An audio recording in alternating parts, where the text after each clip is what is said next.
Hello, you're watching Hornbilltv's Primetime Bulletin. Now headlines. The debate over birthright citizenship has been rekindled, with President Donald Trump at the forefront, and argued that this provision was originally intended to benefit the children of slaves, not to provide a blanket opportunity for individuals worldwide to claim U.S. citizenship.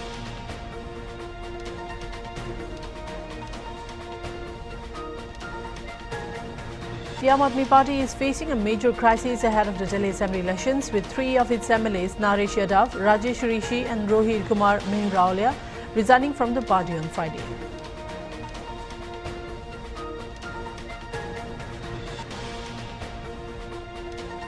The centre has approved ₹100 crore mutual credit guarantee scheme on Wednesday to improve the credit availability for micro, small and medium enterprises.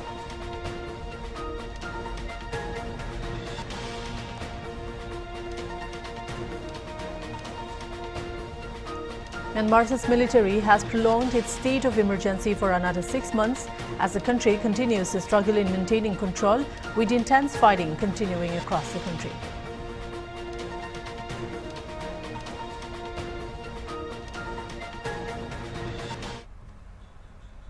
For the news in detail, the Aam Aadmi Party is facing a major crisis ahead of the Delhi Assembly elections, with three of its MLAs, Naresh Yadav, Rajesh Rishi and Rohit Kumar Mehrawlia, resigning from the party on Friday. Their resignations are a blow to the party as it heads into a fiercely contested elections on February 5. Naresh Yadav, representing Mehrawli, was the first to resign, claiming in his letter that AAB had abandoned its founding principle of honest politics. He alleged that the party, instead of fulfilling its pledge to reduce corruption, had become entangled in the swamp of corruption itself. Yadav, who had been representing the Mehrawli constituency for 10 years, voiced his disillusionment with the party's leadership, which he felt had betrayed the public. While he acknowledged that a few leaders in AAB still embodied honesty, he expressed deep regret at how the party had changed over time. He also called upon the people of Mehrawli to continue supporting him in his future political endeavours. Rohit Kumar Mehrawlia, another MLA from Trilokpuri, who resigned on Friday, shared his discontent on X, explaining that he had joined AAB during the Anna Hazare movement with the hope of securing social justice for the Dalit and Valmiki communities, which have long suffered discrimination and exploitation. Mehrawlia pointed out that despite AAB's promises to uplift these communities, the party had failed to address crucial issues like the cessation of contract-based labour and the permanent employment of temporary workers. He accused the leadership of using his community as a mere vote bank to further their political agenda, while suppressing his efforts to raise concerns on their behalf. As the February 5 polls approach, the battle for Delhi is intensifying, with AAB, BJP and the Congress pulling out all the stops to secure voter support. All three parties have released their manifestos, offering promises and pledges in exchange for control of the national capital. The final outcome of this high-stakes contest will be known on February 8.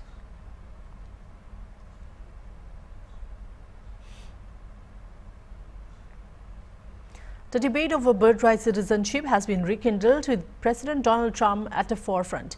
Trump has consistently argued that this provision was originally intended to benefit the children of slaves, not to provide a blanket opportunity for individuals worldwide to claim U.S. citizenship.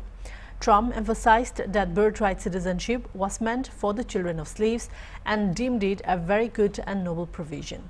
However, he stressed that it was not intended for the global community to exploit. It wasn't meant for the entire world to occupy the United States. The president's stance on this issue has been consistent, and he has taken concrete steps to challenge the status quo. On his first day in office, he issued an executive order aimed at revoking birthright citizenship, although it was swiftly struck down by a federal court in Seattle. Trump expressed confidence that the Supreme Court would ultimately rule in his favor. The U.S. is one of only 33 countries that do not impose restrictions on birthright citizenship. According to the Center for Immigration Studies, approximately 225,000 to 250,000 births in the U.S. in 2023 were to illegal immigrants, accounting for nearly 7% of total births. The Birthright Citizenship Act of 2025 proposes to redefine eligibility criteria for citizenship by birth, limiting it to children with at least one parent who is a U.S. citizen or national, a lawful permanent resident, or an alien serving in the armed forces. This legislation would only apply to children born after its enactment. Sir, do you believe that there are 5 votes on a Supreme Court that would uphold your position? On what? 5 votes on a Supreme Court. What position? Birthright citizenship. I think so, yeah. Look, birthright citizenship was, if you look back when this was passed and made, that was meant for the children of slaves. This was not meant for the whole world to come in and pile into the United States of America, everybody coming in and totally unqualified people with perhaps unqualified children. The Centre has approved a mutual credit guarantee scheme on Wednesday to improve the credit availability for micro, small and medium enterprises.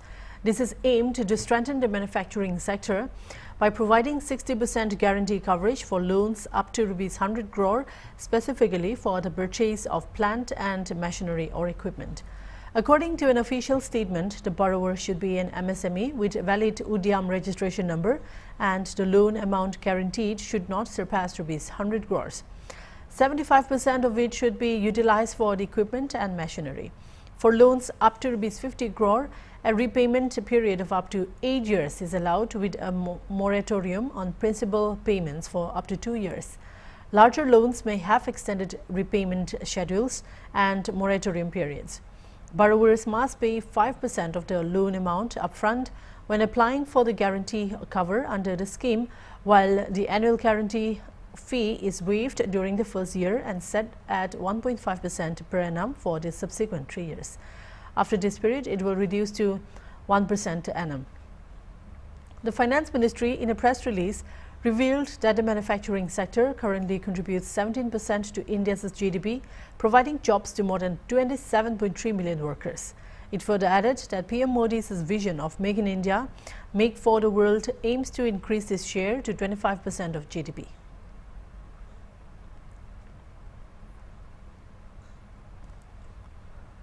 The International Air Transport Association, or the IATA, report showed that domestic flights in India were the most packed globally last year. According to data, flights within India flew 86.4% full, followed by domestic flights of the US and China at 84.1% and 83.2% respectively. The overall global average passenger load factor, or how many seats get sold on a flight, was 84%. IATA report stated that India achieved a passenger load factor of 86.4%, the highest among all domestic markets. Globally, both domestic and international full-year demand reached record highs for passenger numbers and load factors. The international full-year traffic in 2024 increased 13.6% compared to 2023, and capacity rose 12.8%. The December load factor reached 84%, which is a record for the month.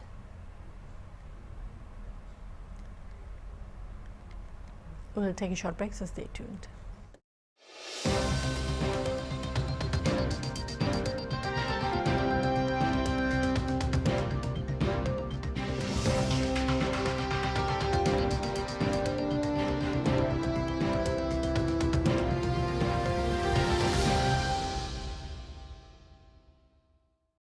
अपनी स्थापना के रजत जयंती वर्ष में प्रवेश कर चुके युवा राज्य उत्तराखंड 38वें राष्ट्रीय खेलों के सफल आयोजन की बड़ी जिम्मेदारी निभाने के लिए पूरी तरह तैयार है। प्रदेश के मुख्यमंत्री श्री पुष्कर सिंह धामी के आग्रह को स्वीकार करते हुए भारतीय ओलंपिक संघ ने योग और मलखंभ जैसे 2 पारंपरिक खेलों को भी राष्ट्रीय खेल का हिस्सा बना दिया है। हाल ही में राजधानी देहरादून में आयोजित एक भव्य कार्यक्रम में मुख्यमंत्री ने 38वें राष्ट्रीय खेलों के शुभंकर प्रतीक, मौली, लोगो, जर्सी, एंथम और टैगलाइन का अनावरण किया। इस अवसर पर उत्तराखंड में राष्ट्रीय खेलों के लिए टैगलाइन संकल्प से शिखर तक घोषित की गई। मैं देवभूमि उत्तराखंड के सभी लोगों की तरफ से आदरणीय प्रधानमंत्री श्री नरेंद्र मोदी जी का धन्यवाद प्रदान करता हूं। 28 जनवरी से 14 फरवरी 2025 तक चलने वाले राष्ट्रीय खेलों का सुंदर लोगो और शुभंकर मौली दोनों ही उत्तराखंड के राजकीय पक्षी मोनाल से प्रेरित है, जो प्रदेश की विशिष्टता को प्रदर्शित करने के साथ उत्तराखंड की प्राकृतिक सुंदरता और विविधता के रंगों को भारत के प्रत्येक कोने तक पहुंचाएगा। उत्तराखंड को बधाई देना चाहता हूं, जो इन खेलों का आयोजन कर रहे हैं। उत्तराखंड ने इस आयोजन को एक नया रूप और दृष्टिकोण दिया है। राष्ट्रीय व अंतर्राष्ट्रीय स्तर पर पदक लाने वाले खिलाड़ियों को सरकारी नौकरी देने के साथ साथ प्रदेश में नई खेल नीति लागू कर विभिन्न माध्यमों से राज्य में खेल और खिलाड़ियों को लगातार प्रोत्साहित कर रही है उत्तराखंड सरकार। उत्तराखंड में 38वें राष्ट्रीय खेलों के भव्य आयोजन में आपका स्वागत है।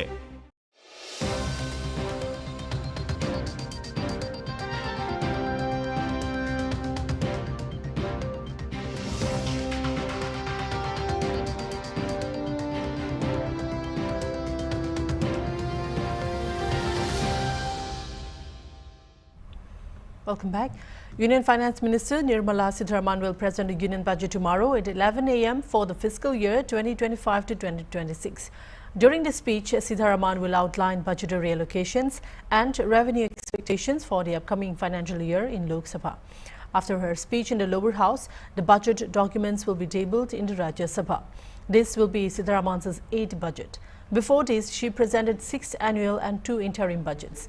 Meanwhile, due to the budget announcement, the Indian stock market, BSE and NSE will remain open on 1st February despite being a Saturday. The first phase of the Parliament's budget session started on January 31, 2025 and will end on February 13, 2025. Ahead of the budget speech, Sitharaman gave a final touch to the budget at her chamber on Friday.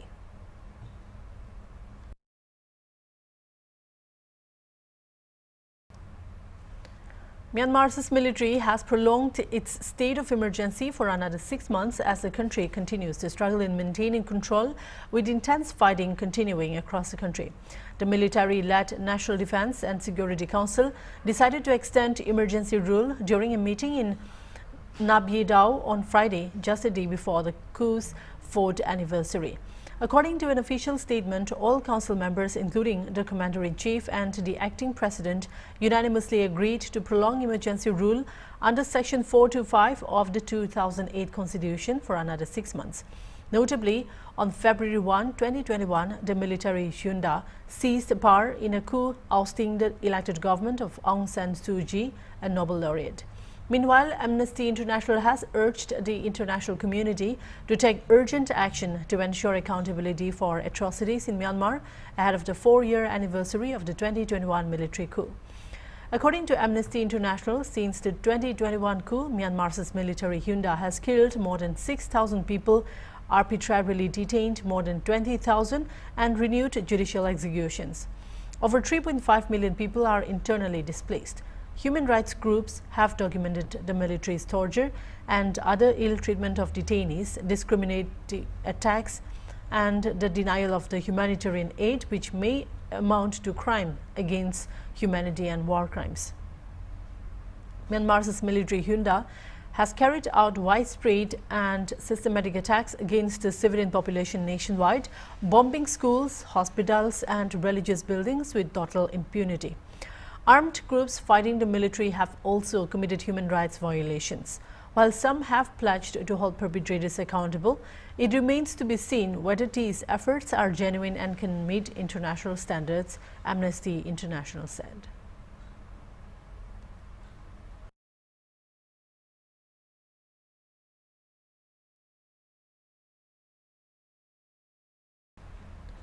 Ahead of the presentation of the Union Budget 2025 in Parliament on February 1, apple growers in Pulwama and Shopian region are expressing hope for continued government support to boost their industries.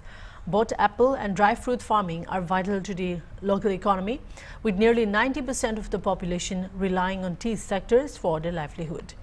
A grower shared they hope that the budget will include subsidies for fertilizers and manure. 90% of the growers here are fruit farmers.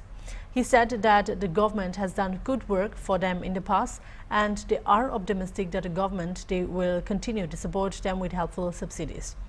Another grower echoed similar sentiments, stressing the importance of the apple and dry fruit industries to the local economy. He stated that the 90% of their population depends solely on the apple industry and dry fruit industry. He further expressed hope for positive news that will help them grow and improve their exports so that the country's financial strength grows as well. Budget pass होने वाले हैं, इसके हवाले से आपका क्या कहना है? हम और उम्मीद है कि गवर्नमेंट जो बजट पास करेगी इसमें किसानों को अच्छी उसमें हमें दवाइयात मिल जाती है, खाद मिल जाती है, इसमें हमें सब्सिडी देगी। यहाँ 90% ग्रोवर्स फ्रूट से वाबस्ता है। पिछले भी गवर्नमेंट ने हमारे लिए बहुत अच्छे काम किए हैं। हम पूरी उम्मीद है कि किसानों को मद्देनज़र रखते हुए इसमें हमें अच्छी सब्सिडी मिल जाएगी। हम यहाँ 90% लोग इसी को एप्पल से वाबस्ता है। हम यहाँ अच्छे फ्रूट लाते हैं, रूट लाते हैं और मेहनत करते हैं। हम गवर्नमेंट से यही उम्मीद रखेंगे कि हमारे लिए ये बजट अच्छा होगा। हमें वो मद्देनज़र रखते हुए बजट पास करेगी। वाला है, क्या उम्मीद रखते हैं, उसके हवाले से आपका क्या कहना है? जी, हमारी जो पॉपुलेशन है उसका 90% हिस्सा जो है वो होली एंड सोली डिपेंड करता है हमारी एप्पल इंडस्ट्री पे और ड्राई फ्रूट इंडस्ट्री पे। हम चाहते हैं कि कल जो बजट का सेशन होने वाला है उसमें हमारे लिए, खासकर किसानों के लिए बहुत अच्छी खबर हो, हमारे लिए एक बहुत बड़ा हिस्सा होना चाहिए ताकि हमारी जो एप्पल इंडस्ट्री है और ड्राई फ्रूट इंडस्ट्री है वो हाईएस्ट लेवल तक पहुंच जाए। तो क्या उम्मीद है, बाहर से भी सेब आते हैं तो यहाँ से भी सेब निकलते हैं, उसके हवाले से आपका क्या कहना है? और दूसरी बात यह है कि हमें गवर्नमेंट से ये एक्सपेक्टेशन है कि गवर्नमेंट हमारे लिए कोई ऐसी स्कीम लागू करेगी कि जो हमारा एप्पल है ये हम एक्सपोर्ट भी हो, और जो हमारे यहाँ बाहर से एप्पल आता है हम चाहते हैं कि हमारा ही एप्पल दूसरी कंट्रीज़ में भी जाए ताकि हमें फाइनेंशियल या कंट्री को फाइनेंशियली वो और मजबूत बनाए। अभी तक गवर्नमेंट ने बहुत सारी स्कीम्स लागू की है, बहुत सारी स्कीम्स उन्होंने इंट्रोड्यूस की है जिससे हमें आम लोगों को बहुत फ़ायदा हो रहा है और होता रहेगा। और हम चाहते हैं कि ऐसी और भी स्कीम्स आए, जैसे हमारे यहाँ अभी गवर्नमेंट की तरफ से उन्होंने अभी एचएडीपी लाया है। एचएडीपी में बहुत सारी स्कीम्स है लेकिन वो अभी बाहर दिखा रही है। हम चाहते हैं कि वो फिर से शुरू हो जाए और आम किसानों को, एप्पल ग्रोवर्स को, ड्राई फ्रूट वालों को, ड्राई फ्रूट ग्रोवर्स को बहुत फ़ायदा हो। और जो हमारा अभी उन्होंने गवर्नमेंट ने एक स्कीम के तहत यहाँ पर किसान खिदमतगर हर पंचायत हल्के में उन्होंने लाए हैं ताकि गवर्नमेंट और लोगों के दरमियान जो डिपार्टमेंट, एग्रीकल्चर डिपार्टमेंट और अलाइड सेक्टर्स जो है उनमें और आम लोगों में, आम किसानों में जो गैप है वो ख़त्म हो जाए। इसके लिए गवर्नमेंट ने किसान खिदमतगर हर गांव में लाए हैं ताकि लोगों को अच्छी और गारंटीड पेस्टिसाइड मिले, फर्टिलाइज़र मिले। अब हम चाहते हैं कि गवर्नमेंट पेस्टिसाइड हो या फर्टिलाइज़र हो, एक तो हमें ये अच्छा मिलना चाहिए, दूसरा इसमें भी हम चाहते हैं कि किसानों को सब्सिडी पे ये चीज़ें मिलें। We'll take another short break, so stay tuned.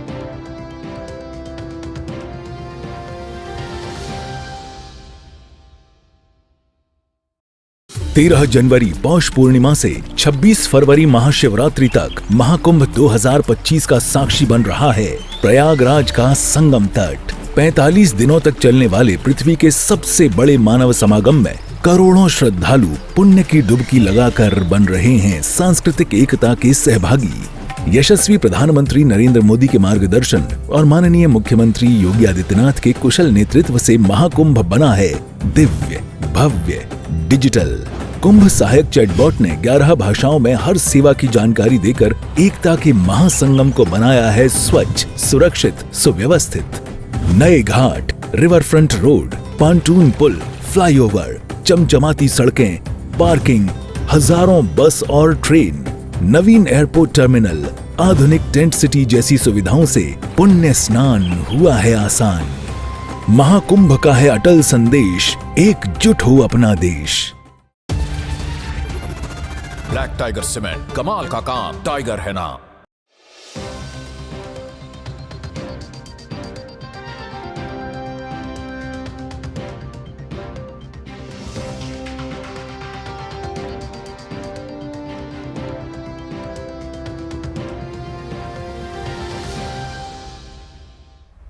Welcome back.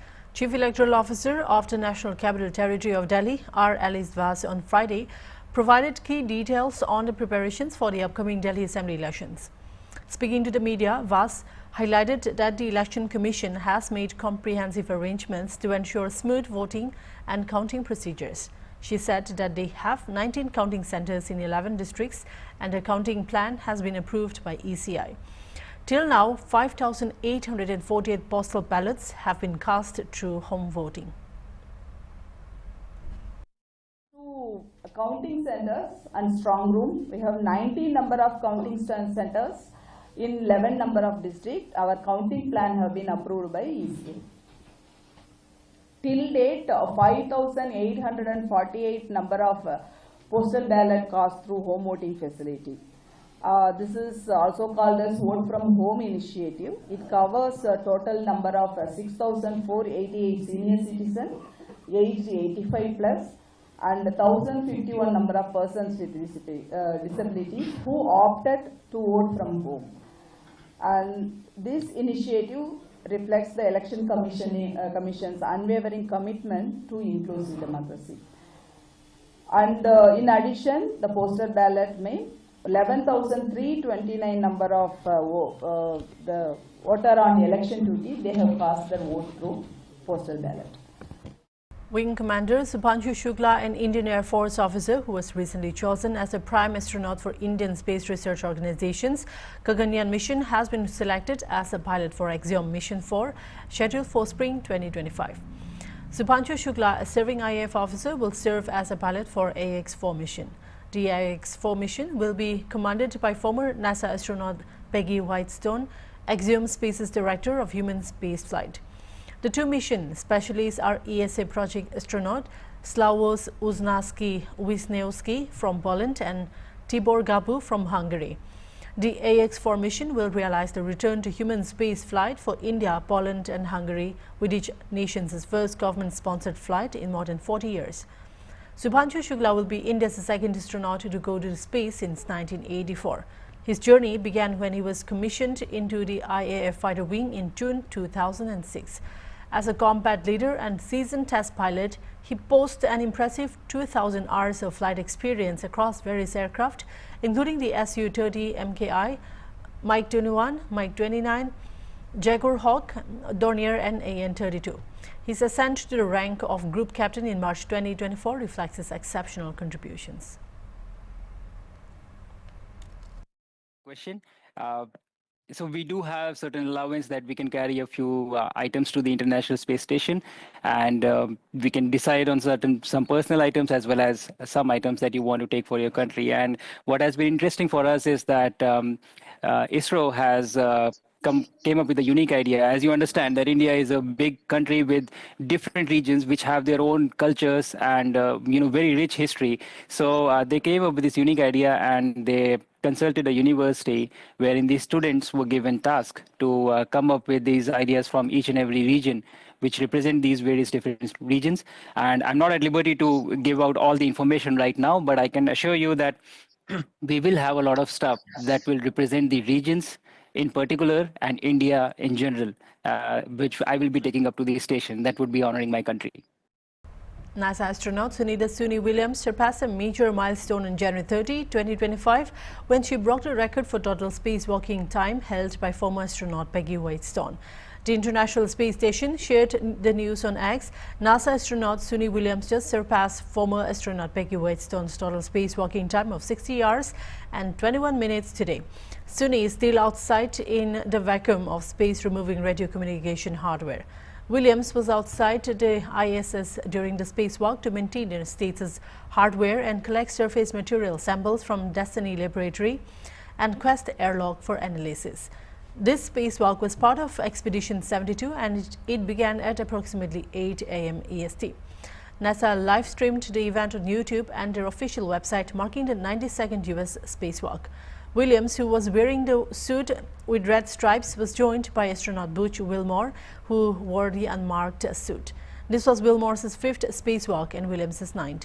The spacewalk was expected to last about 6.5 hours. Both astronauts arrived at the ISS in 2024 as part of Expedition 72, which began on September 23. Earlier in the week, SpaceX founder Elon Musk had stirred up controversy by commenting on the situation surrounding two astronauts, including Wilmore and Williams, who have been aboard the ISS since June 2024. Due to technical delays with their Boeing Starliner capsule, their return to Earth was postponed, prompting Musk to say on X, the president has asked SpaceX to bring home the two astronauts stranded on the ISS as soon as possible. Despite Musk's comments regarding an early return, such a move could disrupt ISS operations, leaving only one U.S. astronaut on board to manage vital tasks.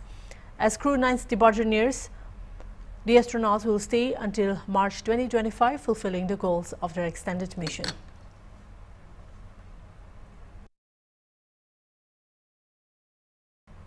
That's all for now. Keep watching Hornbill TV.